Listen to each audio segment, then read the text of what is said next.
coverage happens differently for everybody.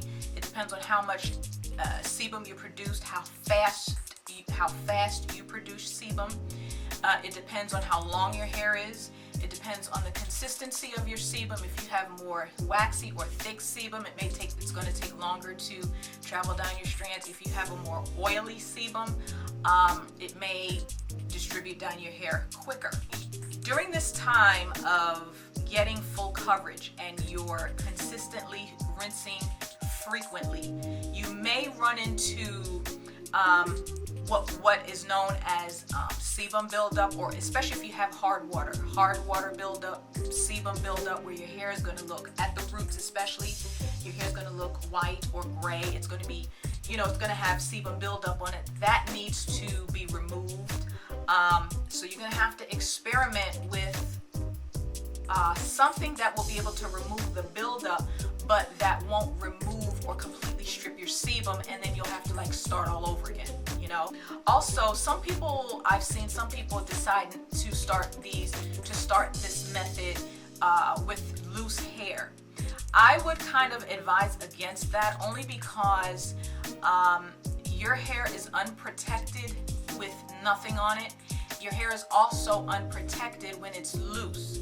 So I feel that the twisting and keeping your hair in a protective style, even though it's twisted up in twists, to keep those twists bound up some kind of way, to keep them together, put them on top of your head or whatever in some type of style, under a scarf or whatever, I think is very beneficial. And it also will help distribute the sebum onto your hair, because as your hair and your ends lay on your scalp, that sebum from one strand will be transferred to another strand, number one. The sebum from your scalp will be transferred to the ends of your hair. So I would say to even if you don't want to do it in twists, keep your hair in some type of natural protective style. And by that I mean don't add extensions to your hair, don't add weave, don't add Marley hair, that type of thing to your twist. Just twist your own natural hair and keep that kind of, I call it bound together, so that your hair is protected. What you can do also to protect your ends until your hair gets completely covered with sebum is to use some type of supplemental oil on your ends, or to use, I use raw shea butter. I used to use my shea butter mix that has oils mixed in there, but because I realized that oil removes oil, so the oil will remove my sebum, I just decided to just use raw shea butter. I would suggest, another tip is that as you preen and as you are massaging your scalp and you get your sebum on your fingertips and you preen your hair, preen your ends first.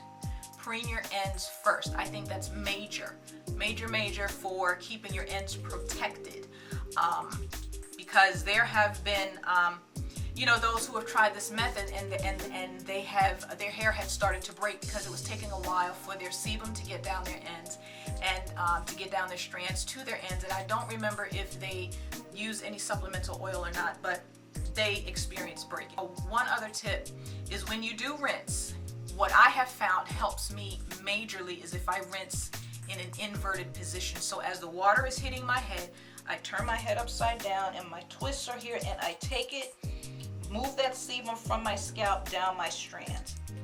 Okay, I don't know why it is that inverting my head like that helps the sebum travel quicker.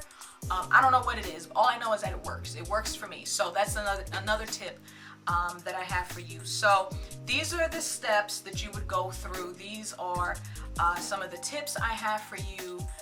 I hope this was helpful, and I hope this gives you some insight into what it would take to get started on this method. If you have any questions, leave them below. Any comments, leave them below. Don't forget to rate, comment, and subscribe, and to check out my other videos on water only. Okay, so I pray this has been helpful. I hope this has been helpful to you and informative, and I will see you next video.